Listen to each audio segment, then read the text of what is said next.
Glória a Deus. Vou pedir para vocês abrir a Bíblia em Efésios.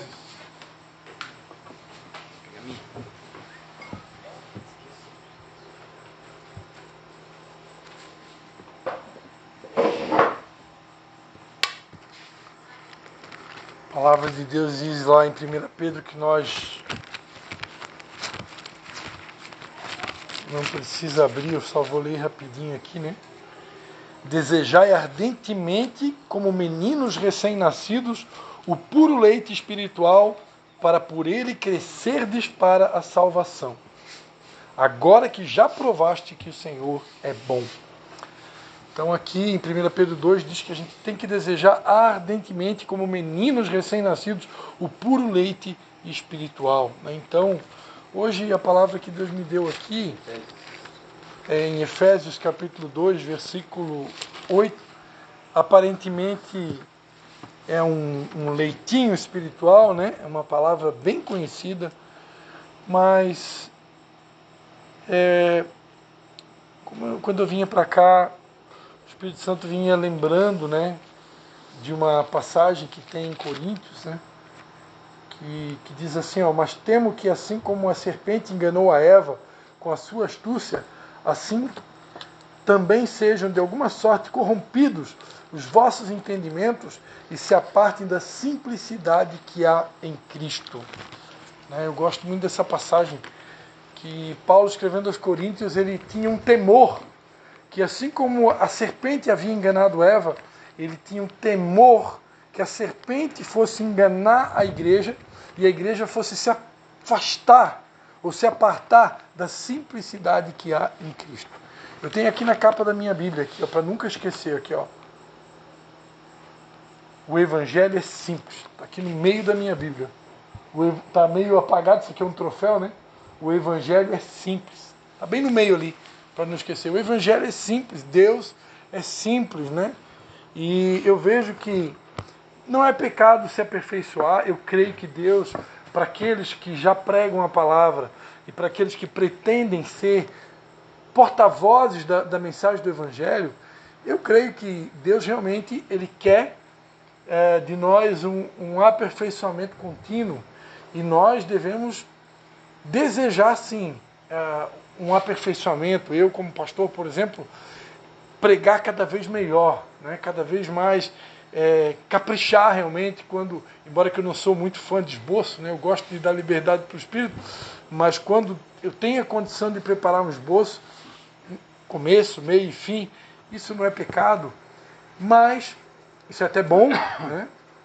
Porém, Deus não é um Deus de improviso, né? Então, amém, fica à vontade, você está em casa. Porém, o Evangelho, a gente não pode esquecer que o Evangelho é simples, né? Quando não dá tempo de preparar, porque às vezes, hoje foi um dia que eu passei a tarde toda ajudando a minha esposa lá na igreja em Tijucas. Hoje à noite as mulheres estão com uma programação lá para aproximadamente 10, 11 adolescentes, né, que vão estar lá, a noite do pijama. Então elas vão estar sendo ministradas, vão ter uma vigília lá, vão passar a noite na igreja, né? E passei a tarde lá ajudando a minha esposa. Então é tudo corrido, cronometrado. É o tempo de chegar em casa, tomar banho. E aí fui responder meu irmão Carlos no telefonema. Cheguei aqui 8h01, né? 1 minuto atrasado, né? Eu ia chegar em ponto, mas eu vi o irmão Carlos ali na rua, ali eu fiz sinal de luz, não sei se ele viu. Não reconheceu o carro. Então, é tudo cronometrado. E aí, eu vim orando de São João até aqui, Senhor, o que o Senhor tem para hoje à noite, né? E é nessa hora que a gente tem que confiar no Espírito Santo, que a obra é feita por Ele. A Bíblia diz que se o Senhor não edificar a casa, em vão trabalham aqueles que edificam. Então, se é o Senhor que edifica a casa, então não sou eu. Não sou eu. Se é Ele, tudo que eu preciso é estar sempre preparado para que, e confiante que Ele vai me encher, né? E que Ele vai me usar, né? Porque se sou eu que faço a obra, então não é Ele. Agora, se é Ele, o que eu preciso fazer? Me render para que Ele faça. Amém? Amém. Eu só tenho que estar me preparando constantemente, né? Porque o Evangelho é simples e essa mensagem que eu quero trazer aqui para nós nessa noite é uma mensagem muito conhecida, mas eu tenho certeza que Deus quer comunicar algumas coisas com a gente. relacionado a essa palavra. Amém? Efésios 2, 8.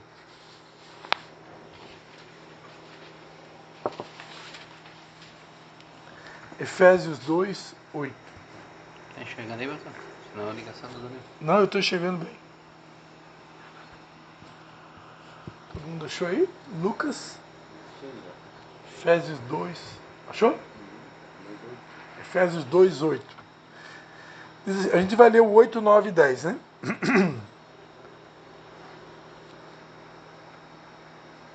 Não, vou começar do 4, tá? Vou começar do 4. Para ficar um pouquinho mais completo. Posso ler? Mas Deus que é riquíssimo, olha só, mas Deus que é riquíssimo em misericórdia, pelo seu muito amor com que nos amou, estando nós ainda mortos em nossos delitos, nos vivificou juntamente com Cristo, pela graça sois salvos, e nos ressuscitou juntamente com Ele, e nos fez assentar nas regiões celestiais, em Cristo Jesus, para mostrar nos séculos vindouros as abundantes riquezas da sua graça. Olha o que a Bíblia está dizendo aqui. Que Jesus nos ressuscitou juntamente com Cristo. A Bíblia diz que nós estamos assentados nos lugares celestiais. O nosso corpo aqui, ó. Estou tocando no Nunes. Vocês estão vendo a minha mão direita aqui no ombro do Nunes aqui? Então eu estou pegando no ombro dele, correto? Então o Nunes está aqui. Nós estamos vendo ele aqui. Mas o espírito dele, o meu espírito, o nosso espírito, não está aqui. O nosso espírito ele está numa posição espiritual, que não é possível ver com olhos humanos. Quando estou entendendo? O meu corpo está aqui, ó, vocês estão vendo? Ó. Mas o meu espírito não. O meu espírito, a Bíblia diz que Jesus nos ressuscitou juntamente com ele e fez com que o nosso espírito se assentasse nas regiões celestiais. Então o nosso espírito não está aqui, ele está num lugar espiritual que não é possível ver com olhos humanos. E nesse lugar, a Bíblia diz que Jesus nos fez assentar nesses lugares celestiais para nos mostrar nos séculos vindouros, né, o tempo que está por vir, as abundantes riquezas da sua graça. Olha só. Pela sua benignidade para conosco em Cristo Jesus. E aí ele finaliza: pois é pela graça que sois salvos, por meio da fé. Isso não vem de vocês, é dom de Deus. Ou seja, essa palavra dom é um presente. É um presente de Deus. E não das obras. Para quê? Para que ninguém se glorie. Pois somos feitura sua, criados em Cristo Jesus para as boas obras, as quais Deus preparou para que andássemos nelas. Amém? Amém. Então, mas aqui essa palavra que nós usamos muitas vezes para compartilhar com os nossos irmãos católicos, romanos, né? Porque todo mundo aqui deve saber que os nossos irmãos romanos, eles têm, né, uma peculiaridade, uma característica, que é fazer boas obras, né? Todo irmão católico, ele aprendeu a importância de fazer boas obras. E muitos deles não se sentem úteis ou com valor ou importantes se não estiverem fazendo obras. Porque na mentalidade de um bom católico, para mim, realmente ter valor, ser reconhecido por Deus como alguém que tem valor no reino espiritual, eu preciso estar fazendo obras. Até porque a Bíblia diz que a fé sem obras é morta. Porém, então, ok, bênção. Porém, Deus quer, em primeiro lugar, que a gente entenda que fazer obras, ele deve ser uma consequência de eu ter sido alcançado pela graça. Ninguém é alcançado por Deus, ninguém é salvo por Deus por causa das suas obras.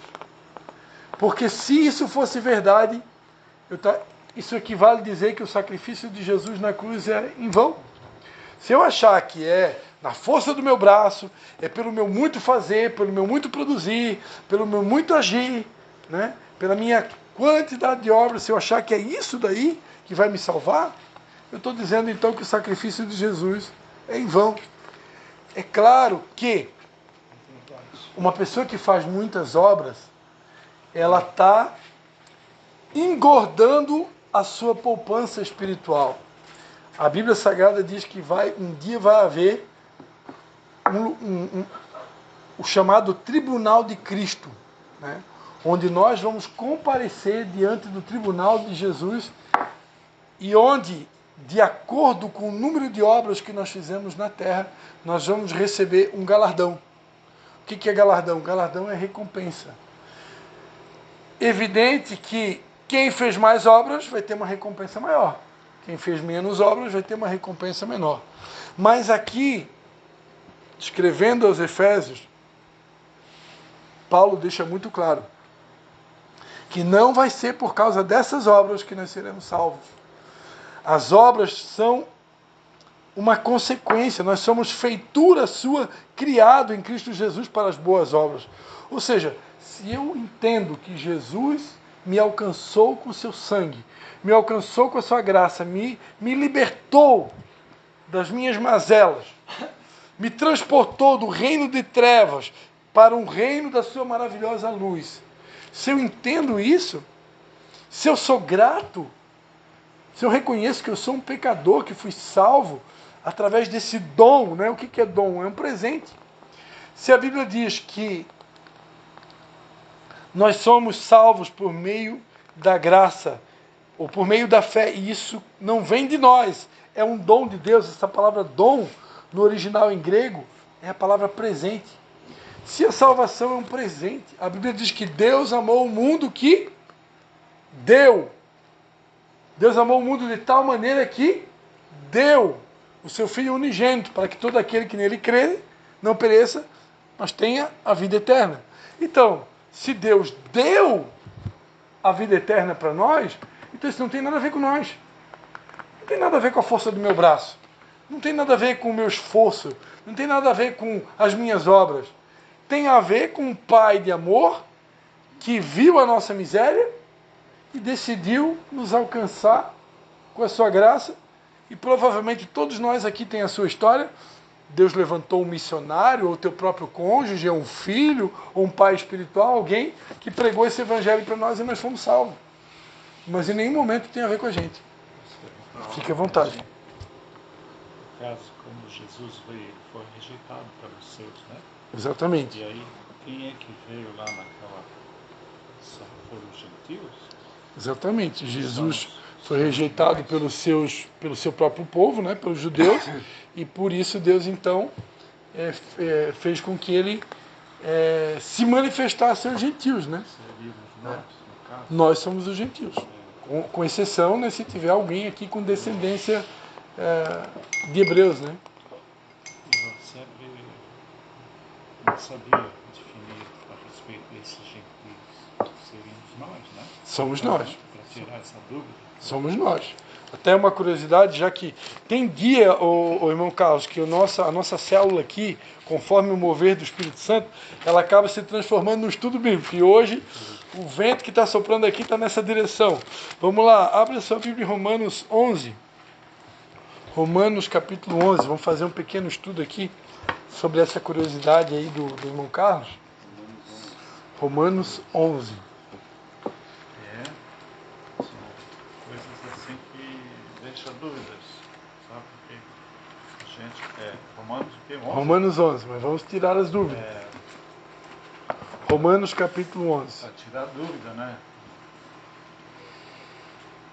Romanos 11. Vamos começar no capítulo 10. A partir do versículo 19. Romanos 10. 10, 19. Não, vamos no 16. Vai ficar bem completo. 10, 16? Romanos 10, 16. Olha só. Romanos 10, 16. Achou aí? Mas nem todos obedeceram ao Evangelho. Pois Isaías, né, o profeta, diz: Senhor, quem creu na nossa pregação? Isaías 53, né? Quem deu crédito à nossa pregação?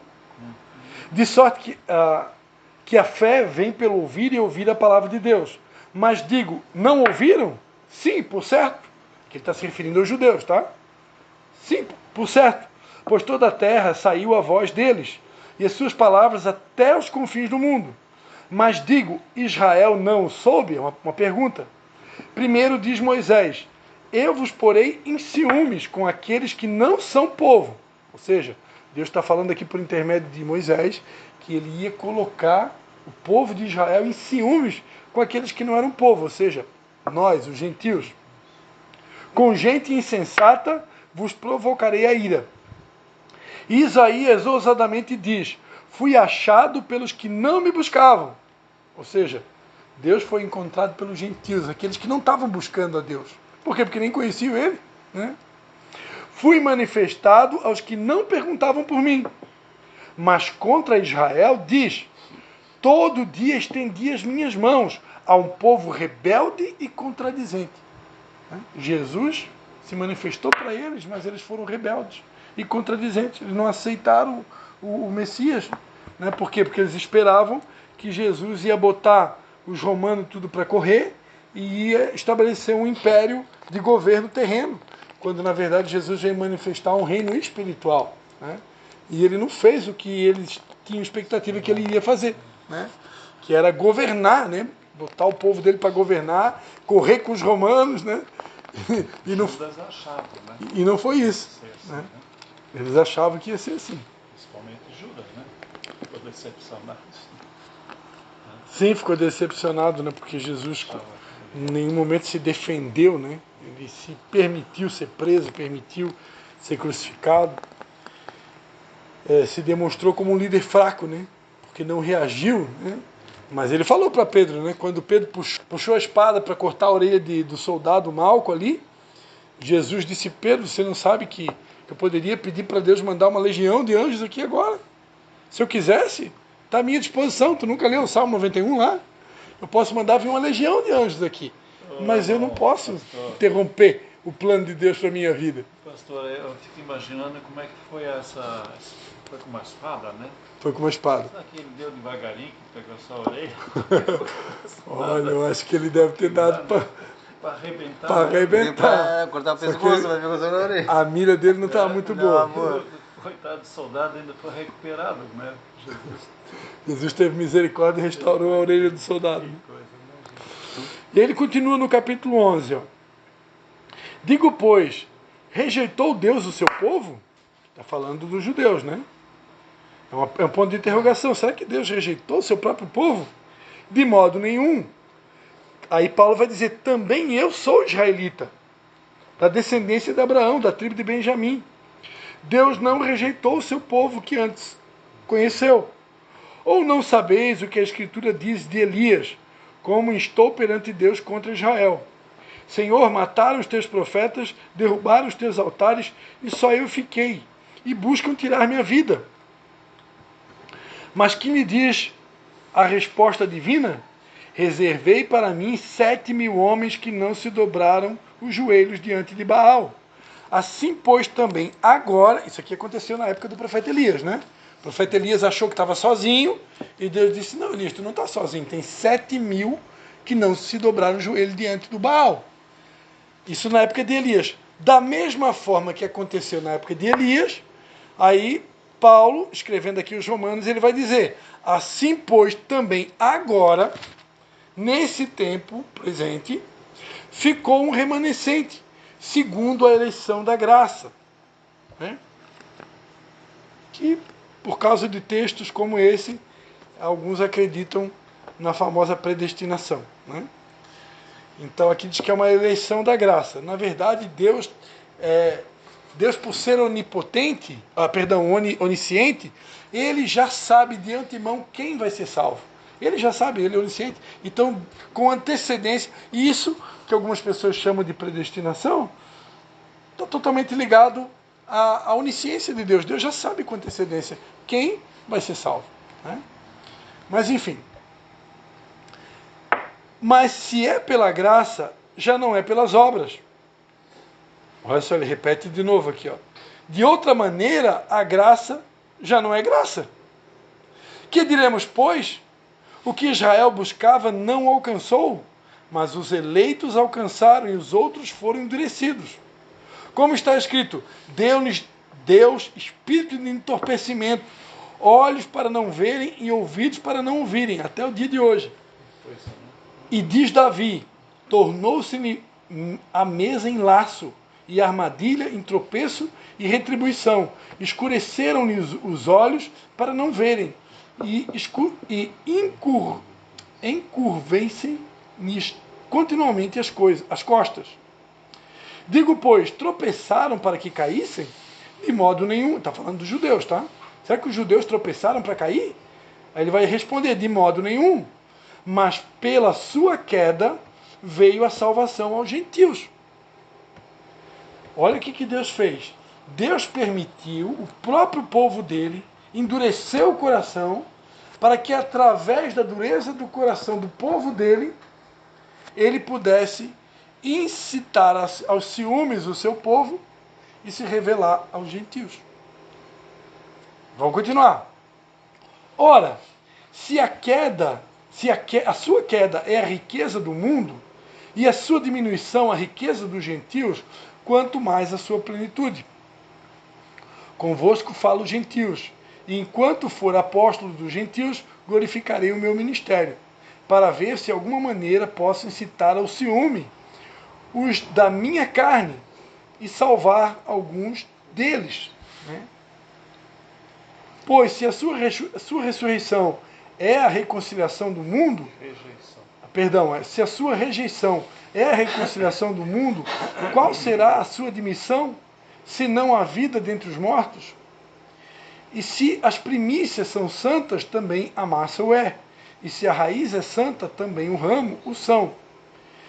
Se alguns dos ramos foram quebrados, e tu, sendo zambujeiro, foste enxertado no lugar deles, e feito participante da raiz e da seiva da oliveira, não te glories contra os ramos. Se contra eles te gloriares, considera isto: não és tu que sustenta a raiz, mas a raiz a ti. Dirás, pois, os ramos foram quebrados para que eu fosse enxertado? Está bem, pela sua incredulidade foram quebrados, e tu estás de pé pela fé. Não te ensoberbeças, mas teme. Pois se Deus não poupou os ramos naturais, teme que não te poupe a ti também. Considera, pois, a bondade e a severidade de Deus para com os que caíram, severidade, mas para contigo a bondade de Deus, se permaneceres na sua bondade. De outro modo também tu serás cortado.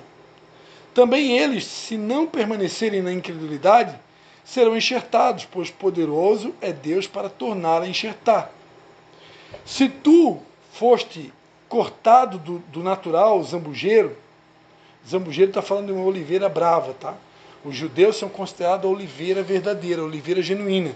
E o zambujeiro bravo somos nós, né? Que é a oliveira falsa, que é a oliveira campestre, a oliveira selvagem. Né? Ela é selvagem. Então, se tu fosse cortado do natural zambujeiro e contra a natureza enxertado na oliveira, quanto mais esses que são naturais serão enxertados na sua própria oliveira. Não quero, irmãos, que ignoreis esse segredo, para que não presumais de vós mesmos, que o endurecimento veio em parte a Israel, até que a plenitude dos gentios tenham entrado. Então, aqui tem uma revelação aqui. Deus endureceu o coração do povo dele para alcançar os gentios, se manifestou aos gentios, e para que através da salvação dos gentios ele desperte o ciúme do próprio povo dele, para que depois lá na frente o povo dele seja salvo. E ele continua dizendo assim, ó, e assim todo Israel será salvo, como está escrito, de Sião virá o libertador e desviará de Jacó as impiedades. Esta será a minha aliança com eles, quando eu tirar os seus pecados.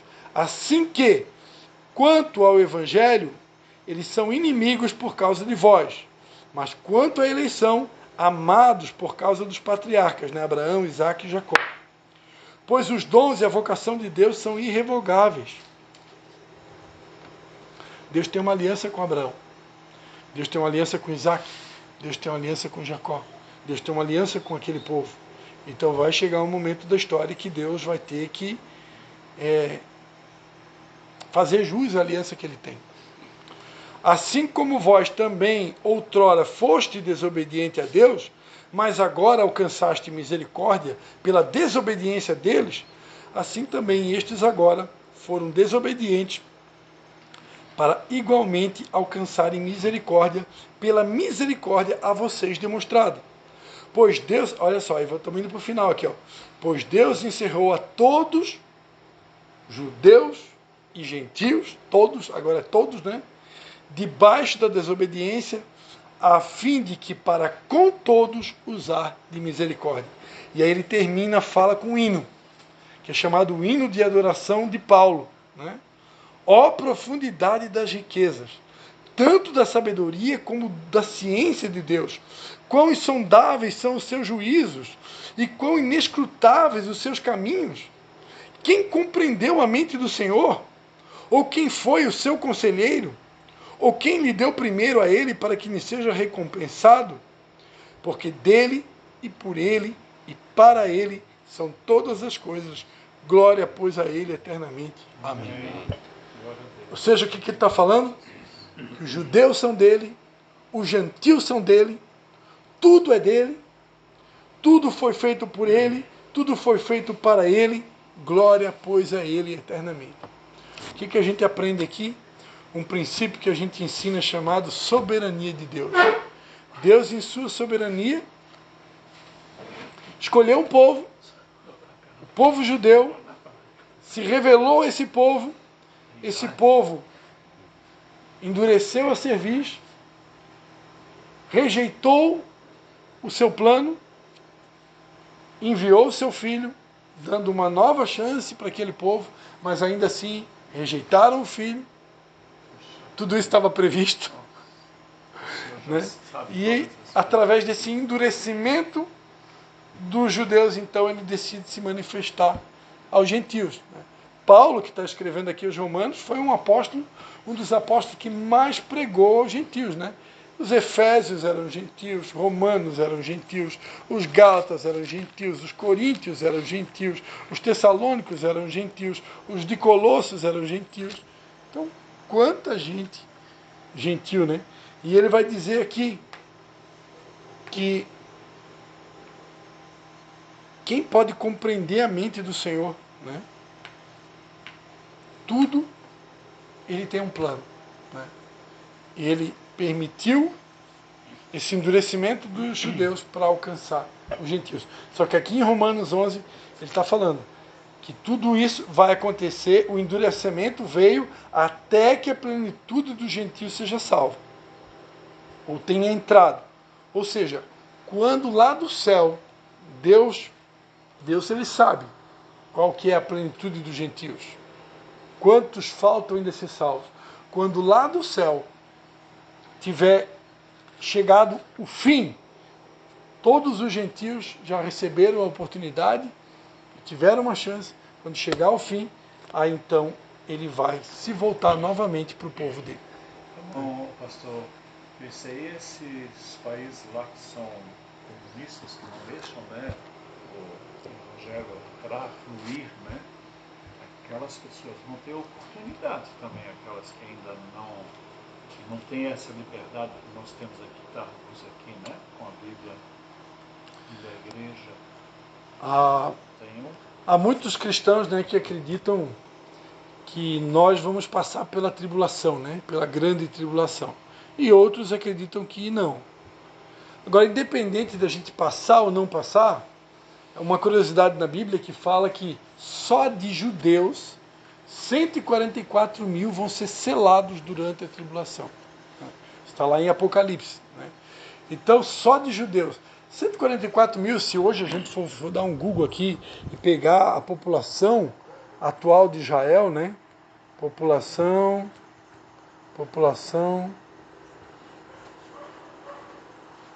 atual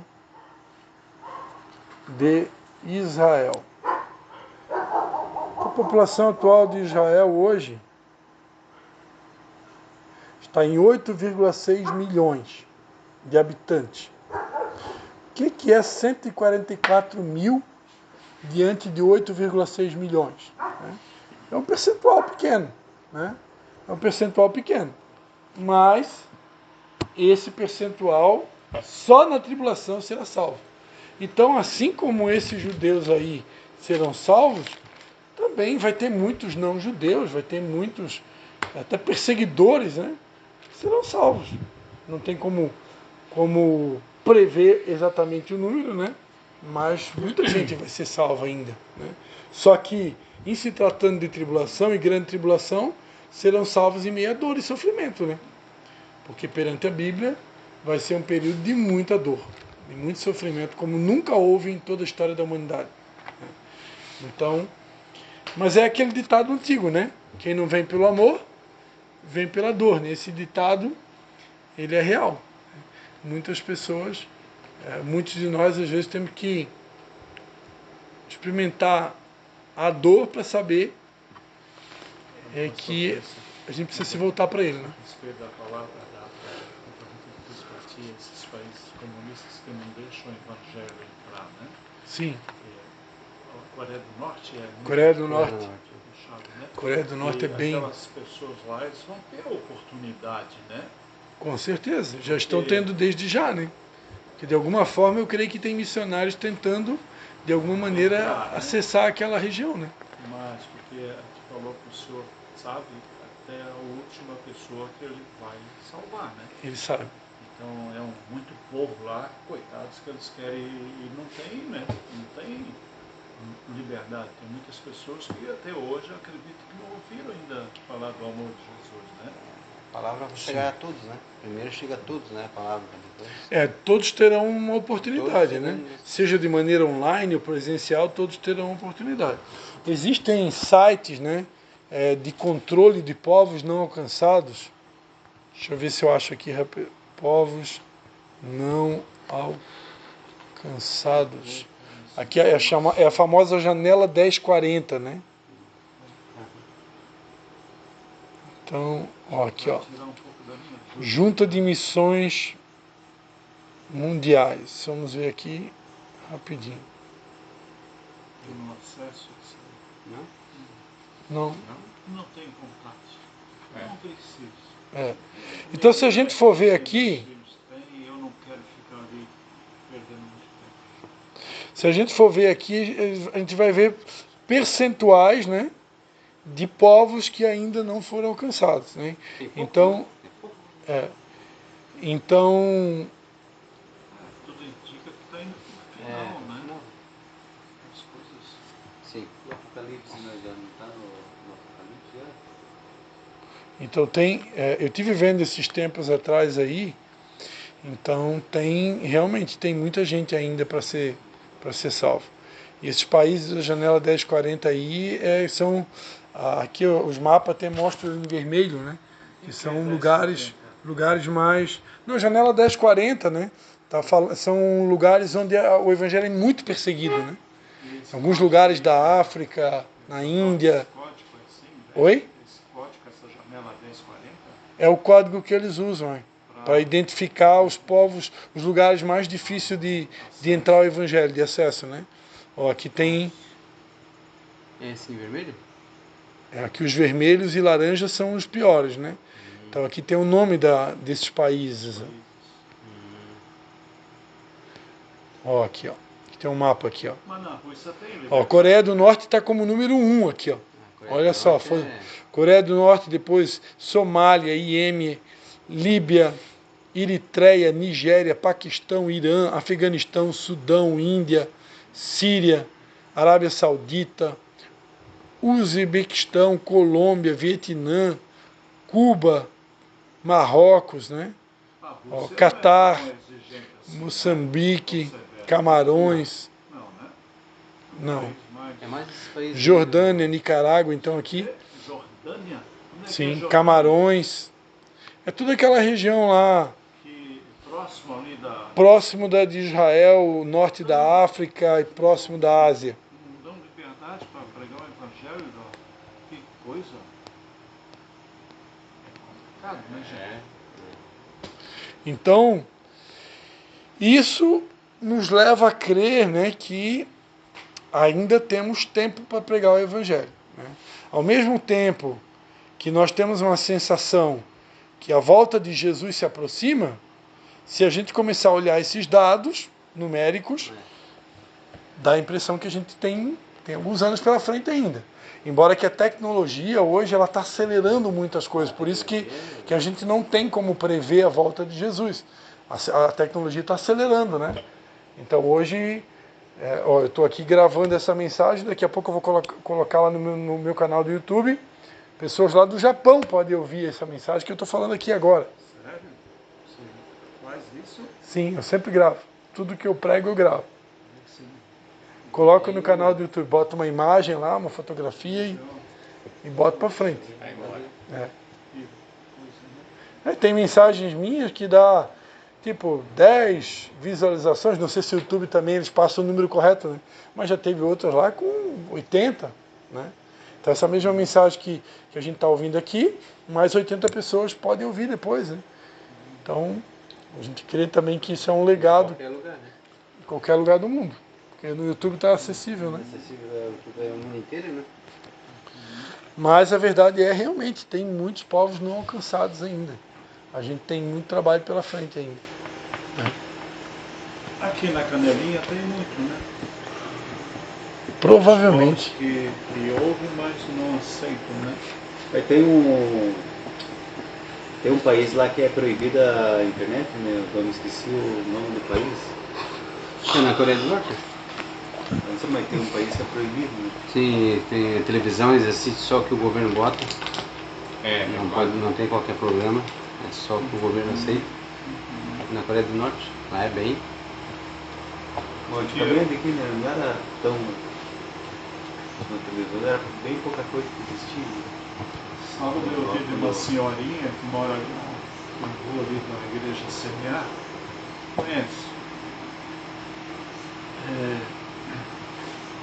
Esqueci o sobrenome deles. Renera. Mãe do Amarildo, aquele que tem praça, né? Pintor, né? Ela é mãe do rapaz que é cunhado nosso, que mora na Tijuca, ela sempre está lá. Então sábado a gente foi até lá. E ela fazendo arte comentando a respeito de baixo movimento nas lojas aqui do centro, porque essa loja aqui parece estar roubando bastante, né?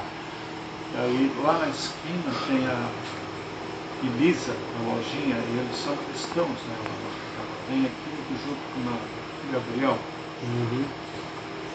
E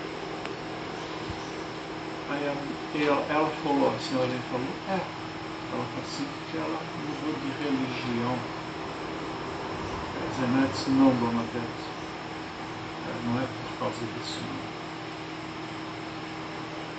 Que Jesus não vai deixar a loja dela quebrar. Por que ela aceitou a Jesus e está buscando a Jesus? Porque ela é muito católica, essa senhorinha lá. Que coisa, né, gente? A mentalidade, né? Então, falta de quê? Eu falo que nada é falta, porque a nora dela, a Matilda, a irmã da Zenaide, crédito também, cheio de coisas, assim. Negócio de vencimento, negócio de ramo e tal. Aí eles falam que a Zenaide, falta de que alguém sente e abre a Bíblia e vai mostrando para ela, né, o quanto que o Senhor sofreu por nós. E a gente, como gentil, né, a gente levou, né, essa graça, né, a gente busca o Senhor. É a falta de ensinamento para ela. Um pouquinho para lá onde a parte. A Bíblia diz, né? Conhecereis a verdade e a verdade vos libertará. Né? Se essas pessoas forem expostas à verdade, a verdade liberta. Né? A verdade liberta. No primeiro momento, algumas verdades causam choque, né?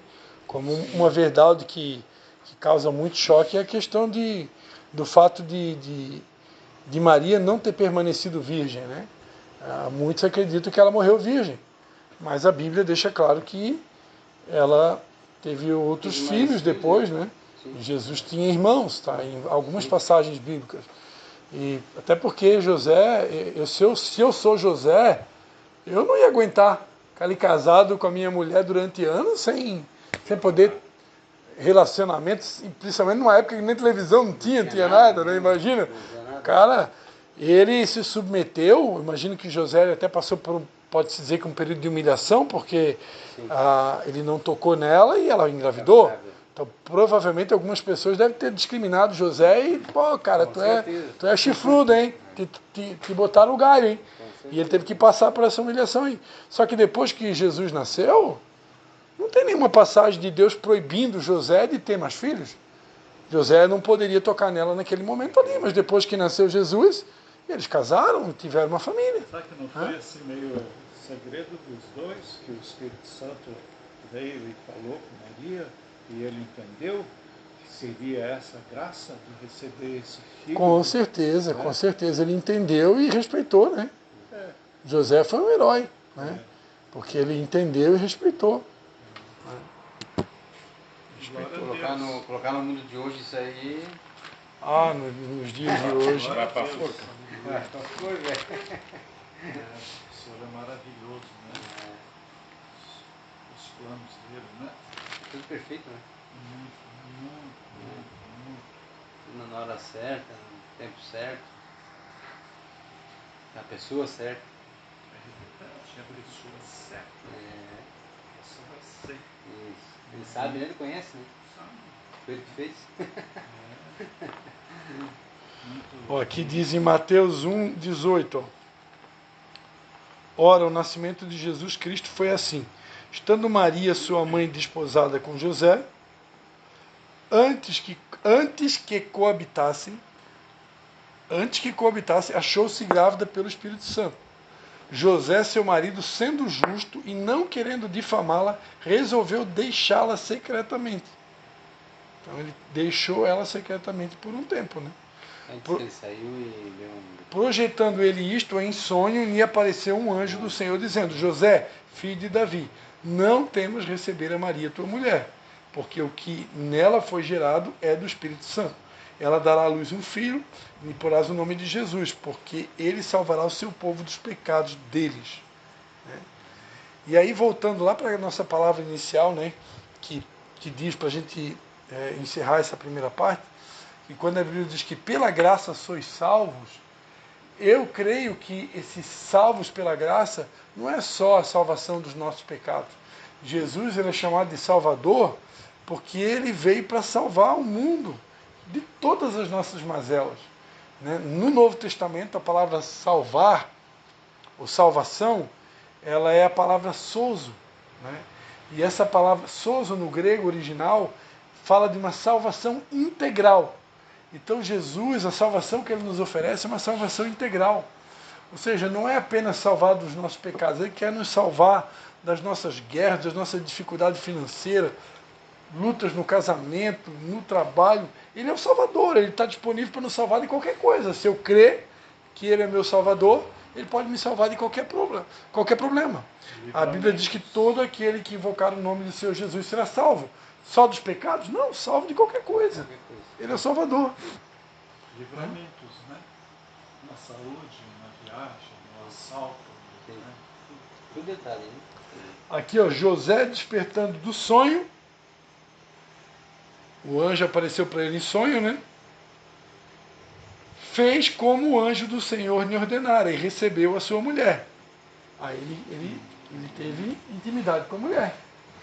O anjo mandou, ele só pode ter intimidade com ela. Só que fique sabendo que ela já está grávida. E não é de ti, é do Espírito Santo. Né? Então Mas para cumprir protocolo, né, pode ter relação com ela. Então ele não teve que esperar esse tempo de Jesus nascer? Aí depois diz aqui, ó, mas não a conheceu até que ela deu à luz um filho. E ele lhe pôs o nome de Jesus. Ele, pelo que eu entendo aqui, ele teve autorização do anjo, mas ele não quis. Respeitou, esperou nascer, para depois. Esse José é o cara. Aí é o cara. Mas de primeiro momento ele não aceitou, não, entendeu? Isso que ele deu tem que tempo ali, Isso teve aquele tempo que ele saiu e onde teve o anjo falar com ele. Carne, né? E nasceu numa barraco, né? Porque os hospedagens estavam tudo cheio. lotados e foi para uma Foi num... manjedoura, né? de... Fala,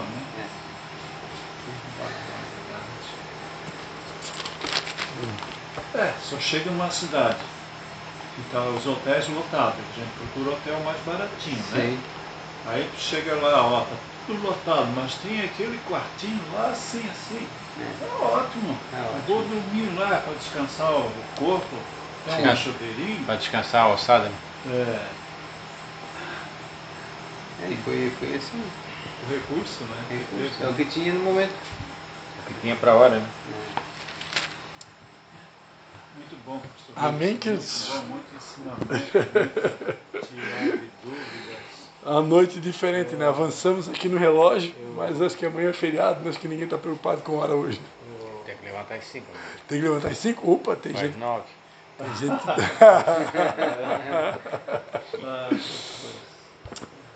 Nós vamos orar então, agradecendo a Deus por esse tempo. Pai, em nome de Jesus, Pai, nós te damos graças, Pai, por tudo que o Senhor esclareceu, por tudo que o Senhor comunicou nessa noite, Pai. Obrigado por cada um que o Senhor trouxe aqui, Pai. Obrigado porque o Senhor mesmo tem colocado sede e fome nos nossos corações, Pai. Continua aumentando essa sede, essa fome no nosso coração, bem como, Pai, o desejo de levar essa palavra a outras pessoas, Pai. Que ao longo desse ano, Pai, o Senhor nos mostre as pessoas certas, Pai, para que nós venhamos convidá-las, para que elas possam estar junto conosco e também conhecer essa verdade que liberta, Pai. Em nome de Jesus. Amém.